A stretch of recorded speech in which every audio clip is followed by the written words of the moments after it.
Okay.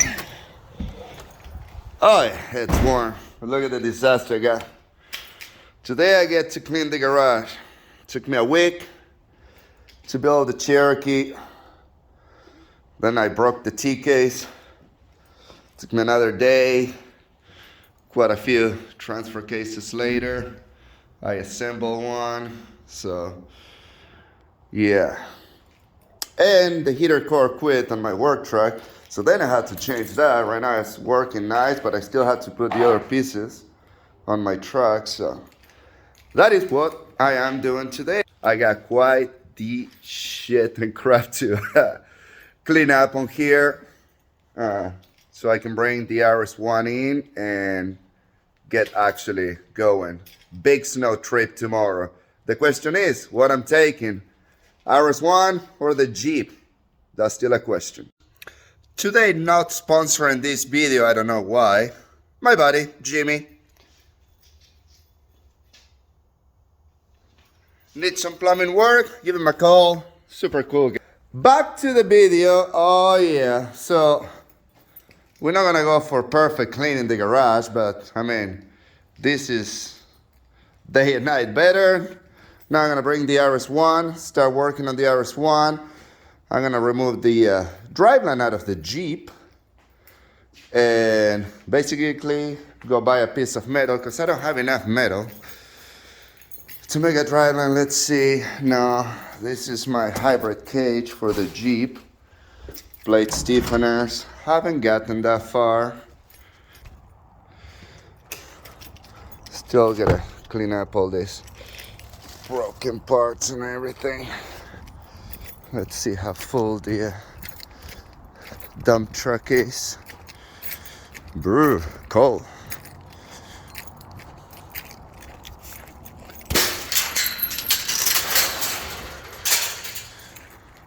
Ah, it's not full at all.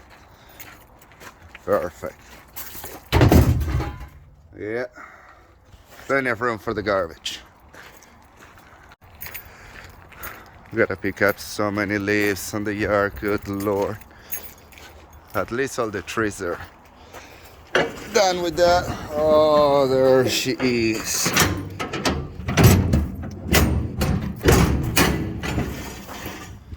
On all its glory. So, things I had to fix. I think I had 2 portals leaking.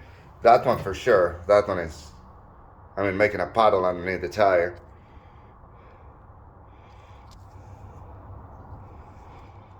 So that one we're fixing for sure.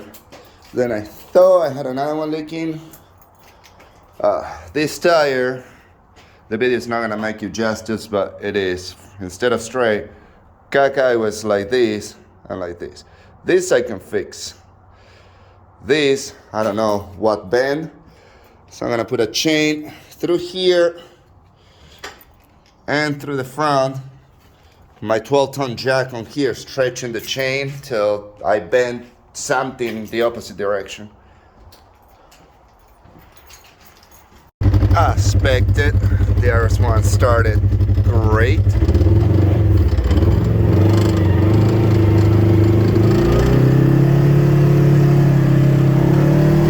Gotta put it in the garage. Gotta pull the driveline on the Jeep.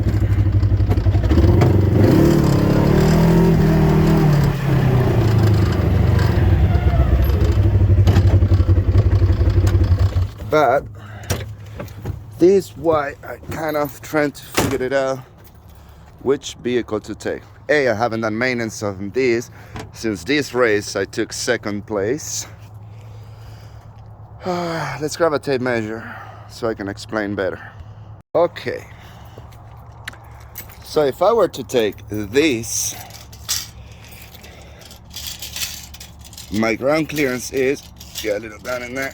Oh, come on. Gonna fight me. So let's call it 20 inches to be fair. God, it's leaking so bad. 20 inches of ground clearance. And the tires are pretty deflated. I can take the valve cords out, but it has no heat. But it's very lightweight. It weighs about 2,100 pounds. I got the 20 something inches of ground clearance. The Jeep is a lot more roomy for parts and stuff like that. The problem is, let's just say I don't care about dragging the front bottom part. Still, this is only 15 inches, let's call it 14 and a half of ground clearance. You start going off the axle, and that gives you 10. You wanna call it 11? Call it 11. So I don't know. Definitely doesn't have the same ground clearance. Still gonna pull my stupid ass dented driveline. You can see the huge dent, and it's oval as shit. I'm surprised I haven't ruined the caps or seals that weathers the input or the output on the driveline, because I've driven it for a long time like that. So I was a Dana 44 on the front, the one on the back, that's also the same, 11 inches of ground clearance. So I got another 10 inches of ground clearance on the other. This is just cozy and big, but on sideways hills and stuff like that, the other machine is this 84 inches wide. We're going to Evans Creek. The rule says it needs to be, I think it's 84. Let's just not say the real measurements in case I take this and then I'm liable. Let's go without measuring. And that thing, I think, is 78. It's a little more narrow, more nimble. Warm, cold, ground clearance. Fuck it. We'll make the decision at the end of the day. Depending if I can fix that leaking portal. I have no idea. I don't remember where I keep my gasket and orange sets for the portals. And on this I had to go buy the pipe to make a drive line. All right, we got it in the air. And found this box, as you can see, completely closed, hasn't been opened. I'm hoping it's the gasket set for the portals. Let's see. Yes. Yes, yes, yes. So this one for sure, I mean, I had to check, you know. What's this one? Yes, there's my gear oil. Pretty sure it's the output shaft. On the rear one, I have one with the input shaft, maybe leaking. And oh no, something got there. Very strange that it hasn't leaked grease, or I haven't seen it leak grease. But let's see, so this one, oh, right here, up on top. I'm not gonna swap the axle for just a little cut on the boot. That one has had electric tape for a while. And on here somewhere, I made a conversion between one of these grease fittings and a bicycle inflator device. It's here somewhere. Then I put it, oh look, it's actually still in the grease gun. So what I do is I pour enough grease on here, and then I put electric tape, and she's ready to go. And I have raced with that axle for, I want to say, 6 months. Still hasn't leaked grease out. Cheap trick, but it works. Yes, I use nails. They work amazing.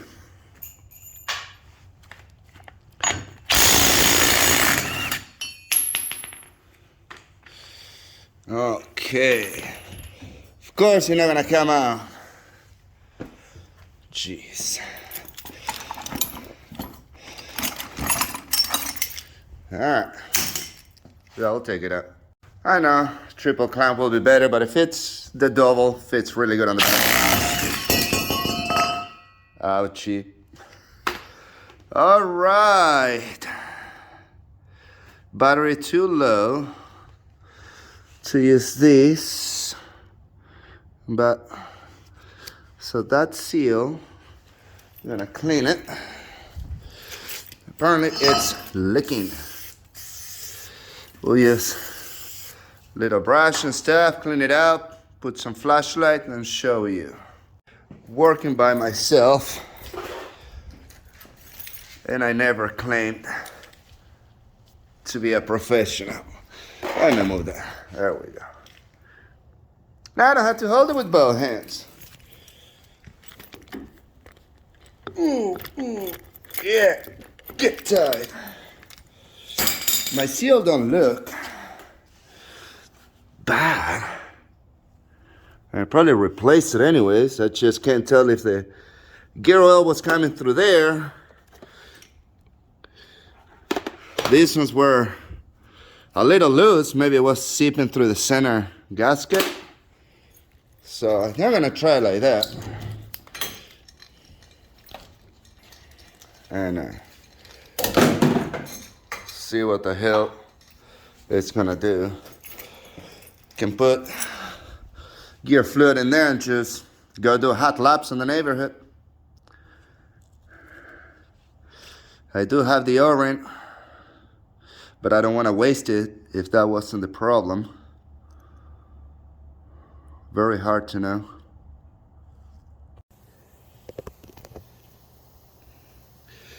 Well, it's the light so I don't blind you all. We're gonna give a little injection of gear oil.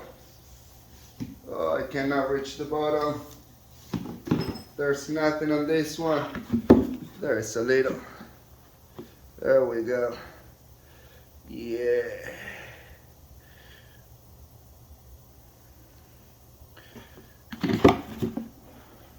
See if I need more than that. They're barely carrying it.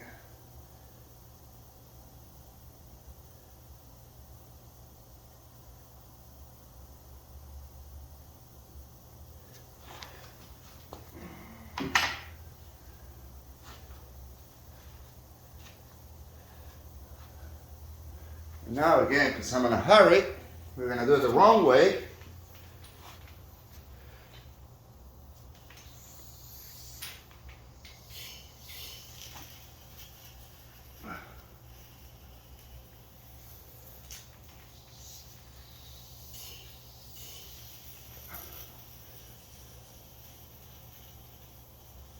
And I don't see it leaking from nowhere. That's a lot of pressure.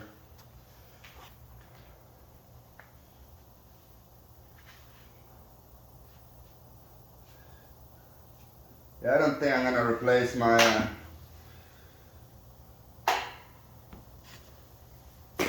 my output shaft seal. That was a lot of pressure, nothing leaked out. This could have been, I went one turn on a couple of those bolts, so I'm gonna pretend that it was the center seal.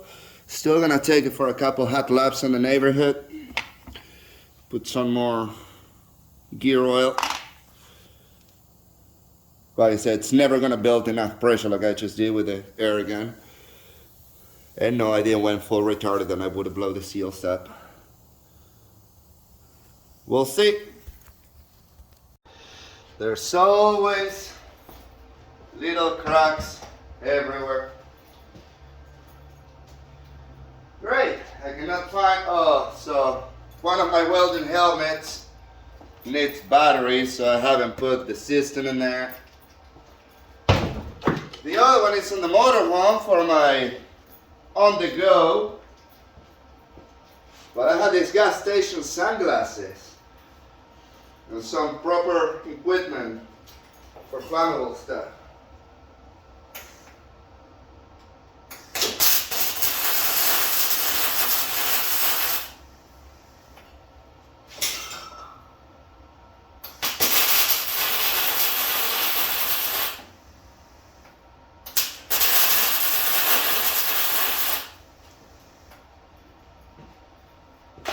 Perfect. That will do.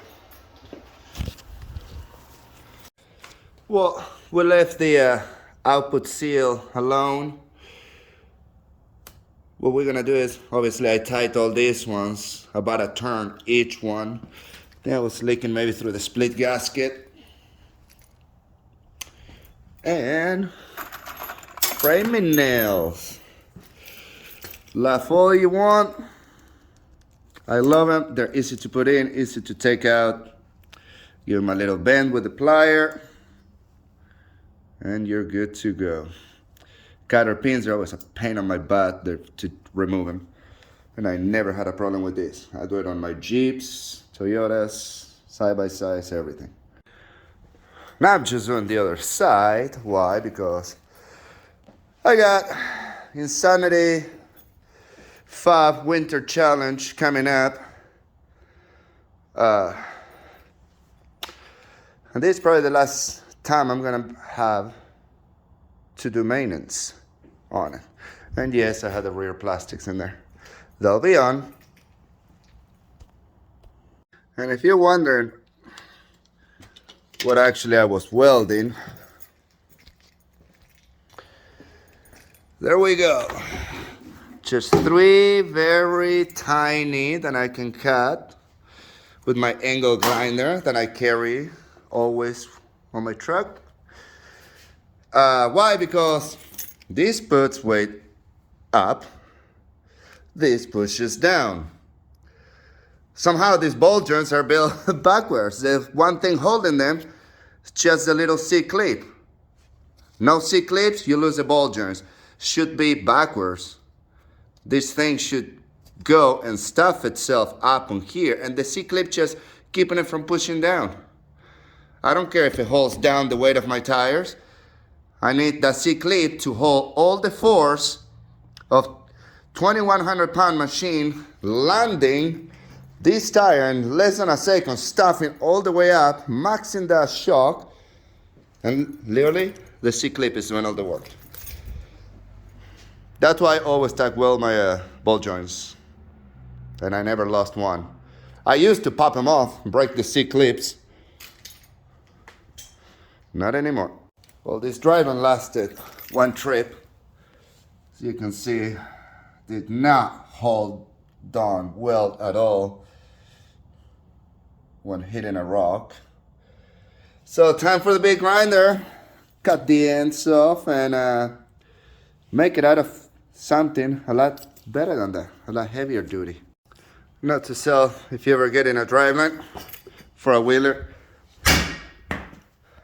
If I cannot take this tiny little hammer, that is weak. That is weak. That is what my driveline is gonna be. Built at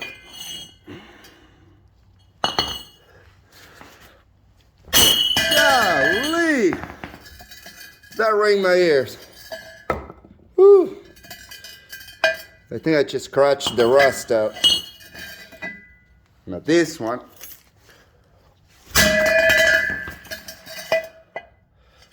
Huge dent. This I can hang my driveline and suspend the whole vehicle through it. No problem. This, no. Hey, being on the city, as you can see, my truck don't fit on the lines. Yeah, let's not even talk about the width. I'm touching the curve.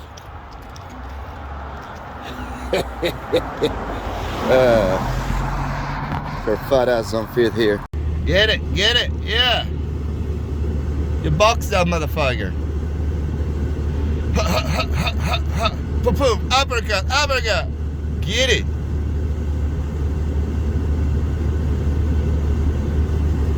Trust me, I'm an engineer. No, I'm not. Okay. The forces that I'm applying right now to bend something straight are sketchy, to say the least. I'm hoping the trailing arm bends back instead of snapping the chain and hitting me on the face.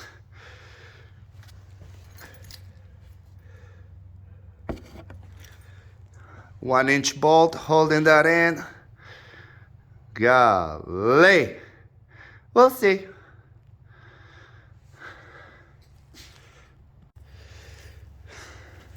It's very crazy how he sits. The piston going out. I'm very afraid the chain might snap and really hit me somewhere I don't like. Because something is bending. I just don't know what yet. Chain can't give up anymore. Trying to bend this, sitting very caca like this. Trying to bend it on that direction. Obviously from the mounting plate I'm not gonna attach to the fucking end of it at the rotor. Let's see if it has bent anything. I mean, this thing keeps pushing like crazy. And I measure from center of that bolt to where my scratch marks on the rotor right there. Okay, so far we have moved 1/8, maybe a little more. It was at a 14 1/4. Right now I'm at 14 1/8.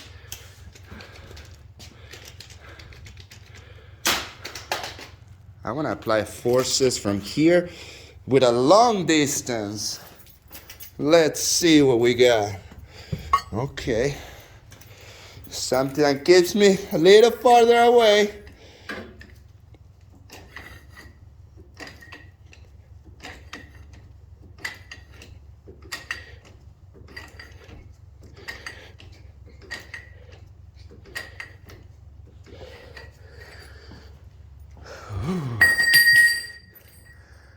Right now, I'm not gonna lie, the rotor is kind of looking a lot straighter. Let's see where we at. If this thing comes off, I'm gonna get very scared. Scratch marks on the road right there. Okay, went another 16. I'm almost at 14. Just gotta be making sure that I'm bending this on here or on here. And then I'm not ripping some fucking bolts off. Just, if I bend this in, this angle should change to straighter. Well, now it's straight. This way it's perfect. With my redneck ingenuity. I was afraid of snapping the chain more than anything. I mean, the 20 tons is not gonna quit. It's gonna snap the chain, break the trailing arm.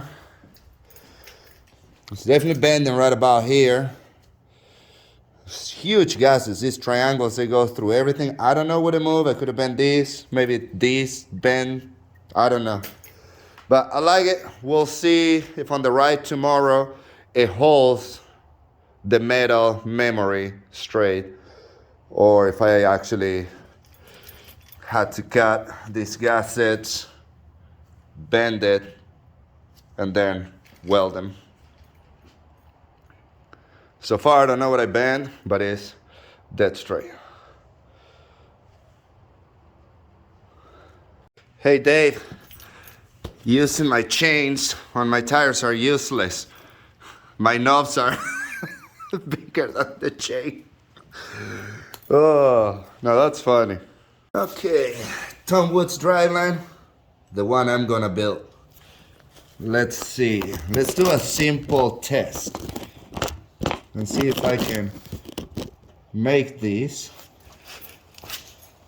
My dryland versus his dryland.